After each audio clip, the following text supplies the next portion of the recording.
आपण दोन थेरम बघणार आहोत. थेरम काय बघण्यापेक्षा आधी काय आपल्याला करायचं ते आपण बघूया.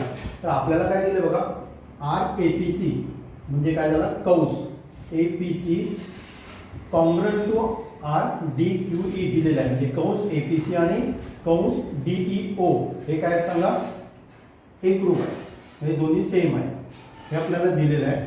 आणि आपल्याला काय करायला सांगितलं की AC इक्वल टू D म्हणजे ते ऑड आहे बघा, जीव आहे ते आपल्याला काय करायचं आहे, कॉन्ग्रुएंट आहे ते प्रूव्ह करायचं. म्हणजे थेरम काय बघा, कॉस corresponding to the congruent arc of a circle are congruent, किंवा एकाच वर्तुळाच्या एकरूप कंसाच्या संगत जीवा एकरूप असतात.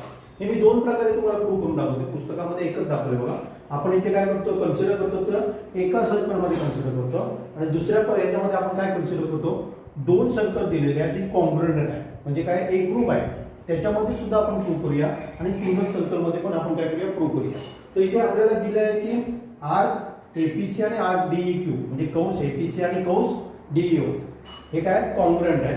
त्याच्यावरून आपण काय सांगू शकतो की आपण कन्सिडर करूया ट्रायंगल, त्रिकोण ABC अँड त्रिकोण BDE हे दोन ट्रायंगल आपण कन्सिडर करूया.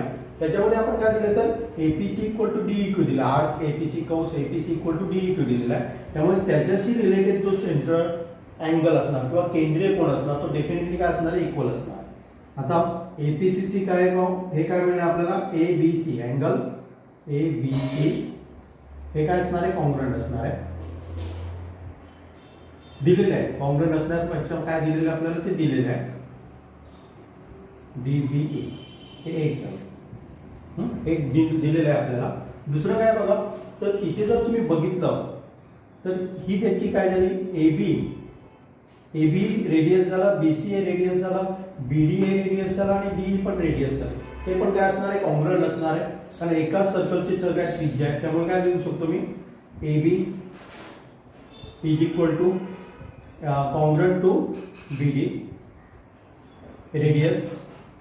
Radius of same circle.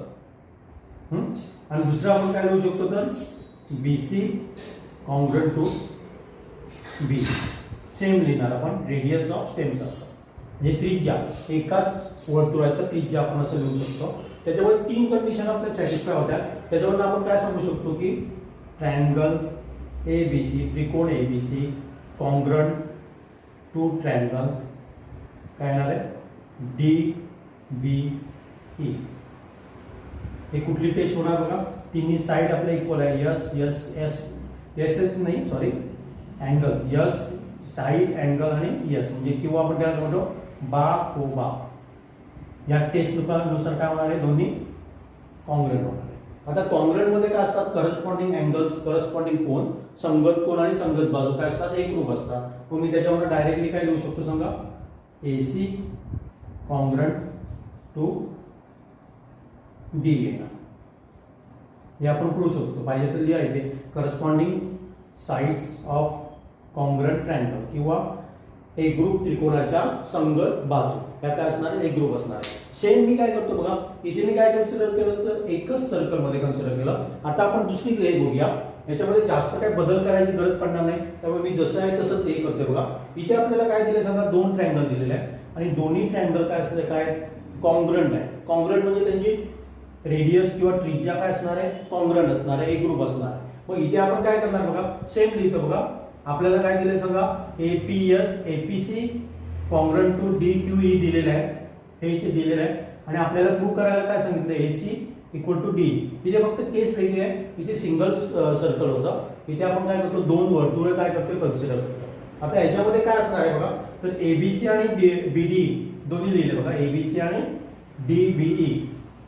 इथे फक्त हे मी चेंज करतो, काय करावं लागेल मला सांगा, DFE घ्यावं लागेल, कारण याचं सेंटर सेम होतं पण याचे दोघांची सेंटर काय असणार आहे, वेगवेगळी असणार. त्यामुळे मी FDE घेतो. मी सेंटरला नाव काय दिलं, F दिलं. आता याच्यामध्ये जर बघितलं तर आपल्याला दिलेलं आहे angle ABC is equal to angle DBE. का सांगा, DBE मग E लिहूया, E नको, B नको लिहूया, इथे आपण काय करूया, F लिहूया. इथे पण आपण काय करूया, APC हे बरोबर आहे, AC हे बरोबर आहे, ओके.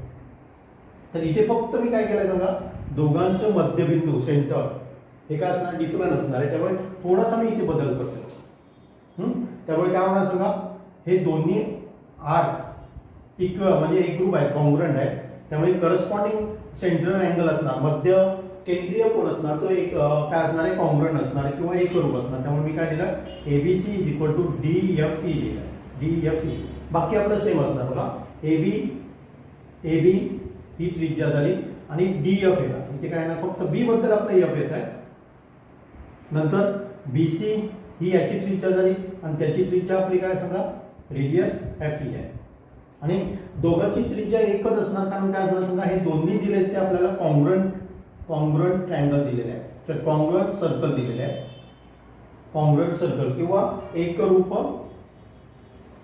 वर्तुळ आहे. एकरूप वर्तुळामध्ये काय असणार आहे सांगा, त्रिज्या पण एकरूप असणार आहे. त्यामुळे आपण काय सांगू शकतो की ABC समरूप, एकरूप, समरूप नाही एकरूप टू DFE. आणि त्याच्यावरून आपण सांगू शकतो AC is equal to D, same congruent side of congruent triangle. अशा प्रकारे आपण काय करू शकतो की दोन्ही प्रकारे, पुस्तकामध्ये तुम्हाला एक दिलेलं आहे, मी काय केलं, दोन गेलो. फक्त इथे एक लक्षात घ्या, याचा जो सेंटर आहे तो दोघांचं काय असणार आहे, वेगळं असणार आहे. इथे एकच आहे, एक कॉमन आहे, इथे काय असणार आहे, दोन असणार आहे. तेवढाच आपला चेंजेस केला आहे की तुम्ही काय करू शकता सांगा, हे पण इझिली प्रूव्ह करू शकता. मगाशी आपण काय बघितलं, तर आर्क इक्वल असतील, एकरूप असतील, कॉन्ग्रंट असतील, तर कॉर्ड्स काय असतात, कॉन्ग्रंट असतात. म्हणजे जर आपले वर्तुळ कंस एकरूप असतील तर जीवा हे काय असतात, एकरूप असतात. हे आपण सिद्ध केलं. आता आपण उलट करणार, जीवा समजा आपल्याला एकरूप आहे म्हणजे काय सांगा, कॉर्ड्स आर कॉन्ग्रंट, तर आपल्याला काय दाखवायचं आहे की आर्क सुद्धा काय असतात, कॉन्ग्रंट असतात हे दाखवायचं आहे. मी इथे दोन मगाशी केलं तसं दोन प्रकारे बघतोय, पुस्तकामध्ये तुमच्या एक दिलेलं आहे. तर मी पहिल्यांदा एक कन्सिडर करतो सर्कल, आणि नंतर आपण दोन कॉन्ग्रंट सर्कल म्हणजे एकरूप सर्कल आपण वर्तुळ कन्सिडर करणार. तर आपल्याला दिलंय बघा, PQ is equal to RS. या दोन्ही जीवा किंवा कॉर्ड्स एकरूप आहेत, कॉन्ग्रंट आहे. हे फर्स्ट कंडिशन दिलेलं आहे. मी लिहितो बघा, PQ कॉन्ग्रंट एकरूप टू RS हे दिलेलं आहे आपल्याला गिवन. दुसरं काय आपण सांगू शकतो बघा, तर ह्या ज्या आपल्या हे सगळे आहेत ते आपल्या त्रिज्या आहे, रेडियस आहे. त्यामुळे त्या एकाच सर्कलच्या सगळ्या रेडियस काय असतात, इक्वल असतात, हे प्रत्येकाला माहिती आहे. त्यामुळे आपण काय करू शकतो, डायरेक्टली लिहू शकतो इथे PO is equal to R. आणि दुसरं काय लिहू शकतो, OQ कॉन्ग्रंट टू OS. इथे लिहिणार radius of same circle, radius इक्वल असतात. याच्यावरून आपण काय सांगू शकतो, तर triangle POQ congruent to triangle ROS. कुठली टेस्ट होणार बघा, साईड किंवा बा या टेस्टनुसार काय असणार, की कॉन्ग्रंट असणार आहे. आणि कॉन्ग्रंटमध्ये काय असतात, करस्पॉन्डिंग अँगल आणि करस्पॉन्डिंग साइड्स म्हणजे संगत बाजू आणि संगत कोण काय असतात, एकरूप असतात. त्यामुळे आपण काय लिहू शकतो, angle POQ congruent to angle ROS. इथे लिहिणार corresponding angle of congruent angle किंवा संगत बाजू, एकरूप त्रिकोणाच्या संगत बाजू नाही, संगत कोण. आता जनरली हा जर बघितला POQ, हे आपल्याला काय दर्शवतो, काय सांगा, मेजरमेंट ऑफ PMQ दाखवतो. इथे मी असं लिहू शकतो, मेजरमेंट ऑफ आर्क किंवा कंस म्हणूया आपण, PMQ equal to congruent to measurement of arc. आपण काय लिहिणार, RNS. मेजरमेंट ऑफ आर्क काय दोघांचं सेम आहे, त्याच्यामुळे आपण काय सांगितलं, हे आपण सिद्ध केलेलं आहे. म्हणजे हे मी तुम्हाला कशामध्ये दाखवलं, तर एकाच सर्कलमध्ये दाखवलं. आता आपण कन्सिडर काय करूया, दोन सर्कल आहे आणि ती कॉन्ग्रंट आहे, म्हणजे त्यांच्या त्रिज्या काय, रेडियस काय, इक्वल आहे. तर मी याच्यामध्ये थोडासा बदल करतो बघा. तर मी काय करायचं, आपल्याला काय दिलंय, PQ is equal to RS prove करायचं आहे. PQ is equal to RS करायचं आहे, प्रूव्ह नाही, हे दिलेलं आहे. PQ is equal to RS दिलेलं आहे आपल्याला. आणि PMQ is equal to RNS हे आपल्याला काय करायचं, प्रूव्ह करायचं आहे. म्हणजे एकरूप कॉन्ग्रंट आहे, ते मला प्रूव्ह करायचं आहे. तर मी काय करतो बघा, आपल्याला इथे काय लिहिलंय बघा, PQ हे आपल्याला दिलेलं आहे. PQ is equal to RS दिलेलं आहे. नंतर PO याचं रेडियस PO आहे. इथे फक्त मी बदल करतो कारण त्याचं सेंटर वेगळं आहे. इथे PA त्याचं सेंटर A आहे. नंतर इथे बघा OQ, इथे OQ आहे आणि त्याचंच आपलं काय असणार सांगा AS असणार. ह्या दोन्ही सेम काय सांगा, कारण हे कॉन्ग्रुएंट ट्रायंगल सर्कल आहे. म्हणजे त्यांच्या रेडियस एक ग्रुप सर्कलची रेडियस म्हणजे त्रिज्या काय असतात एक ग्रुप असतात. त्यामुळे आपण हे दाखवलेलं बघा. इथे पाहिजे तर लिहा कॉन्ग्रुएंट सर्कल्स किंवा एक ग्रुप वर्तुळ. मगाशी जसं आपण बघितलं ना सेम तसं आहे. आता याच्यावरून आपण मगाशी सेम वापरू शकतो. POQ इक्वल टू RO नाही लिहिणार, फक्त त्याचं सेंटर काय सांगा वेगळं आहे मग हे लिहिणार. आणि त्याच्यावरून आपण त्याच्या संगत कोन किंवा करस्पॉन्डिंग अँगल काय असणार इक्वल असणार आहे. त्यामुळे आपण काय करू शकतो POQ is equal to R, इथे फक्त हे चेंज करावं लागेल, बाकी काय फरक करायची गरज नाही.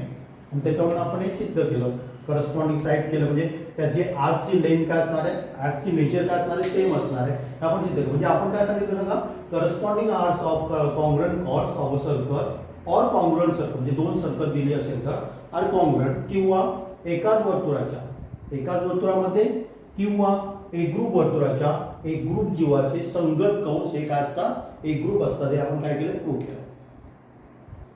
आपण जी प्रमेय थेरम बघितले त्याच्याशी रिलेटेड आपण 3 वेगवेगळी उदाहरणं काय करूया सोडूया.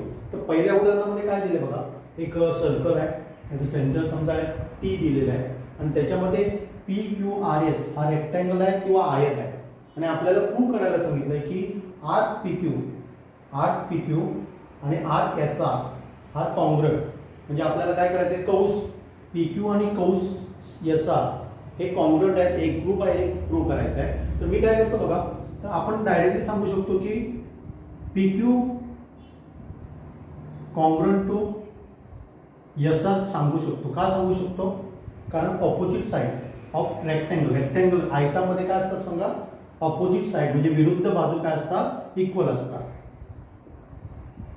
ऑपोजिट बाजू काय असतात इक्वल असतात. त्यामुळे मी डायरेक्टली काय करू सांगू शकतो की आर्क, आणि त्यामुळे मी काय लिहू शकतो बघा arc PQ congruent to arc SR. का लिहू शकतो, कारण कॉन्ग्रुएंट आर्क ह्या म्हणजे कॉन्ग्रुएंट आपल्या जर कॉन्ग्रुएंट कॉर्ड्स असेल तर डेफिनेटली करस्पॉन्डिंग आर्क ह्या काय असतात कॉन्ग्रुएंट असतात.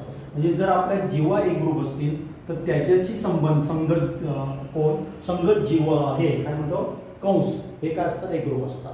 म्हणजे जर आपल्या काय असतील सांगा जीवा एक ग्रुप असतील तर संगत आपल्या वर्तुळ कंस हे काय असतात एक ग्रुप असतात. हे तुम्ही इथे लिहू शकता. हे पहिलं आपलं प्रूव्ह केलं बघा, कॉन्ग्रुएंट आर्क ऑफ कॉन्ग्रुएंट आपलं काय कॉर्ड्स किंवा corresponding arcs of congruent chords असं तुम्ही लिहू शकता. हे आपलं काय पहिलं काय झालं प्रूव्ह झालं, म्हणजे RPQ is equal to RSR. आता दुसरं आपल्याला काय प्रूव्ह करायचं आहे, SPQ आणि RPQR हे कॉन्ग्रुएंट आहे, ते मला प्रूव्ह करायचं आहे. तर आपण काय बघितलं बघा, PQ आणि SR आपण प्रूव्ह केलेलं. आता मी काय करतो बघा, तसंच आपण सिमिलरली काय करू शकतो, PS इक्वल टू QR करू शकतो. कारण का सांगा विरुद्ध बाजू किंवा ऑपोजिट साइड्स ऑफ रेक्टँगल किंवा आयताच्या विरुद्ध बाजू या काय असतात सांगा एक ग्रुप असतात. त्याच्यावर मी काय सांगू शकतो की arc PS congruent to arc QR हे मी सांगू शकतो. QR काय एक ग्रुप आहे. कारण इथे पण तुम्ही लिहू शकता corresponding arc of congruent chords म्हणजे एक ग्रुप जीवेचे संगत कंस हे काय असणार आहे एक ग्रुप असणार आहे. हे आपण लिहू शकतो. आता आपल्याला काय पाहिजे सांगा, SPQ आर्क SPQ. पण SPQ म्हणजे काय होतं सांगा, SPQ म्हणजे काय होतं arc SP plus arc PQ. आणि आपली आर्क कुठली सांगितली PQR ही आपल्याला कशी मिळते सांगा arc QR plus arc PQ. ह्याच्यामध्ये जर तुम्ही दोन्हीमध्ये बघितलं तर काय सांगा की आर एस पी नाही, आर पी क्यू आणि आर पी क्यू काय कॉमन आहे, दोघांमध्ये काय कॉमन आहे. आणि आपण आत्ता काय बघितलं, R X P equal to R Q R आहे. म्हणजे ह्याच्यावरून आपण काय करू शकतो की therefore R S P Q equal congruent to R P Q R, हे इझिली आपण सांगू शकतो. बघा पर्यंत मी सांगतोय बघा. याच्यामध्ये काय बघा, पहिल्यामध्ये आपण काय बघितलं, अपोजिट साइड्स आहेत, अपोजिट साइड इक्वल आहे, त्यामुळे आपण काय लिहिलं P Q congruent to S R लिहिलं. आयताचे किंवा रेक्टँगलचे अपोजिट साइड काय असतात, इक्वल असतात. आणि त्याच्यावरून आपण सांगू शकतो की जर कॉर्ड्स इक्वल, हे आपल्या त्याची कॉर्ड्स झाली ना, बाजू म्हणजे काय झालं याची कॉर्ड्स झाली. आणि कॉर्ड्स जर इक्वल असतील, जीवा जर इक्वल असतील तर करस्पॉन्डिंग जे आपले आर्क असतात ते इक्वल असतात. ते मी इथे प्रूव्ह केलं. R P Q is equal congruent to R S R, हे प्रूव्ह केलं आहे. दुसरं आपल्याला काय करायचं आहे, तर ह्या दोन अपोजिट बाजू आहेत पी एस आणि क्यू आर, ह्या आपण काय सांगा रेक्टँगलचे अपोजिट बाजू आहेत, साईड्स आहेत, त्या इक्वल असतात. त्यामुळे आपण काय लिहिलं, P S congruent to Q R लिहिलं. त्याच्याशी रिलेटेड करस्पॉन्डिंग जे आर्क आहेत ते आपण इक्वल असणार आहे, म्हणून मी काय लिहिलं R P S equal to R Q R. आता ह्याच्या दोघांमध्ये जर बघितलं एस पी क्यू आणि आर क्यू पी ह्याच्यामध्ये कॉमन आहे.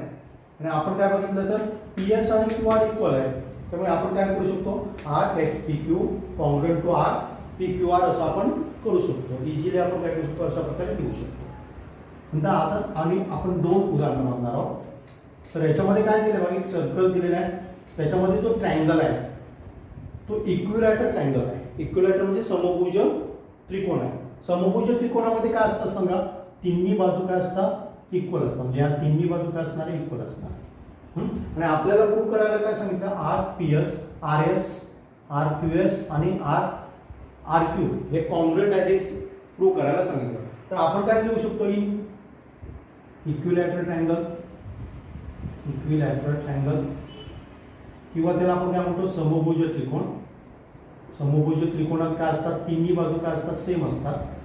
त्यामुळे मी काय लिहू शकतो, R S congruent to Q S congruent to R Q हे लिहू शकतो.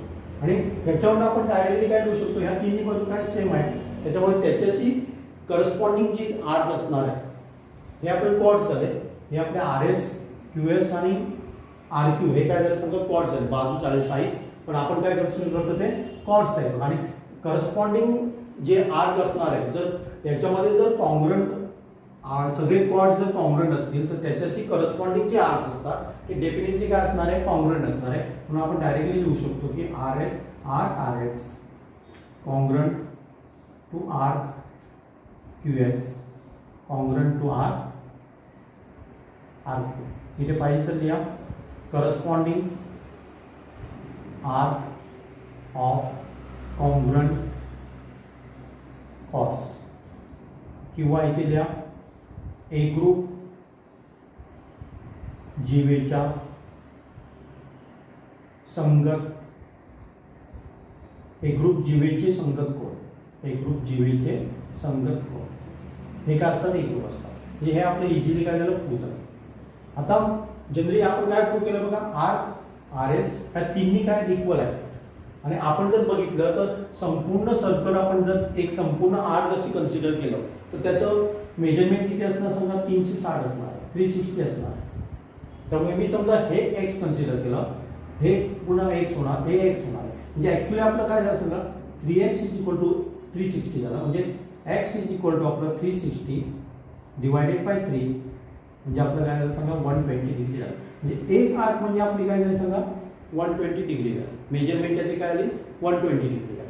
आता आपल्याला काय सांगितलं Q R S, Q R S म्हणजे measurement of arc Q R S equal to काय ना सांगा measurement of arc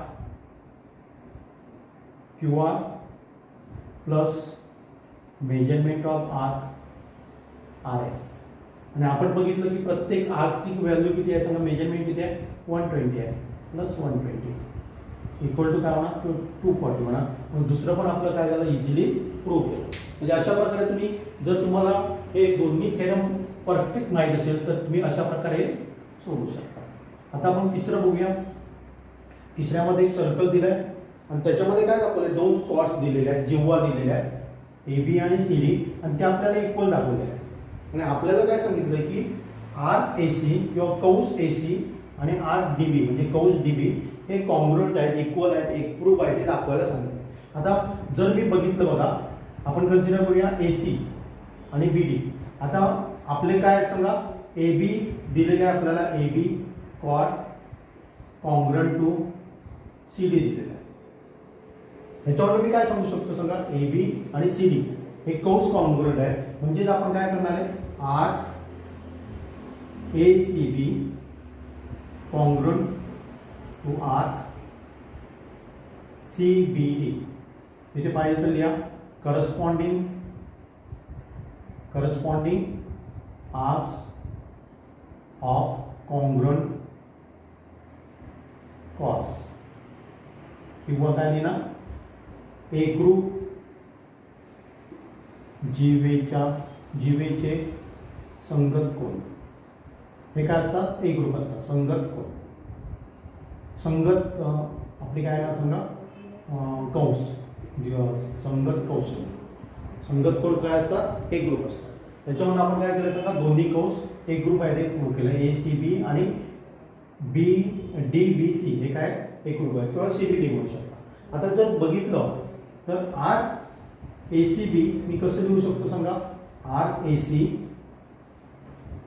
plus RCB म्हणून लिहू शकतो. कॉन्ग्रुएंट टू आपण काय लिहू शकतो, दिलेलं आहे आपल्याला की हे मी असं लिहितो, RDB प्लस RCB. ह्याच्यामध्ये जर बघितलं तर दोघांमध्ये कॉमन काय सांगा, CB कॉमन आहे. त्यामुळे आपण काय सांगू शकतो की आपण हे प्रूव्ह केलं बघा, AB इक्वल टू CD आहे. त्यामुळे आपलं काय म्हणा सांगा, RAC कॉन्ग्रुएंट टू RDB. हे आपण इझिली प्रूव्ह, म्हणजे हे सुद्धा आपलं काय झालं सांगा, प्रूव्ह केलं. अशा प्रकारे 3 उदाहरणं आपण काय केली, सोडवली. आता मी तुम्हाला काय करतो, तर एक आपण ऍक्टिव्हिटीज घेणार आहोत की तुम्ही काय करायची, स्वतः बघायचे आणि आपण त्याच्यानंतर पुढच्या लेक्चरमध्ये मी तुम्हाला ते प्रूव्ह करून दाखवणार. तर काय ऍक्टिव्हिटी आहे, तर एक तुम्ही काय करायचं, सर्कल काढायचं आहे. एक सर्कल काढायचं आहे तुम्ही. हे आपलं समजा सर्कल झालं. त्याच्यावर मी कितीही पॉईंट घेतो, तुम्ही कितीही पॉईंट घ्या, D, E. इथे मी समजा F ही मी एक कॉर्ड काढली समजा अशी. हे आपलं सेंटर आहे. तुम्ही काय करायचं बघा की A पासून असं एक आपल्याला काय काढायचं आहे समजा, आर्क काढायचे, अँगल काढायचा असा. नंतर काय करायचं, B पासून ह्या 2 पॉईंट कॉर्डच्या जे एंड पॉईंट आहे त्याच्यामधनं जाणारे हे काढायचे, या 2 पॉईंटमधनं जाणारे. नंतर C घ्या आणि काय करायचं आहे, हा समजा C झाला, इथून जाणारे E मधनं जाणारे, ह्या 2 पॉईंटमधनं जाणारे अँगल काढायचे आहे.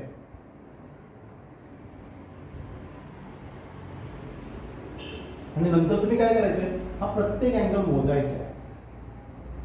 हा प्रत्येक अँगल काय करायचा आहे, मोजायचा आहे. आणि त्याच्यावरनं तुम्ही कन्क्लुजन काय काढता ते खाली लिहायचं आहे. तुम्हाला कन्क्लुजन काय आहे ते लिहायचं आहे. दुसरी ऍक्टिव्हिटी काय करायची बघा, तुम्ही हे समजा माझं सर्कल झालं, तर इथे समजा माझा कॉर्ड आहे. इथून समजा मी काय काढलं, असा अँगल काढला एक या कॉर्ड मधून जाणारा. तर हा अँगल तुम्ही मोजायचा आहे. दुसरं काय करायचं आहे, तर सेंटर जो आपला सेंटर आहे,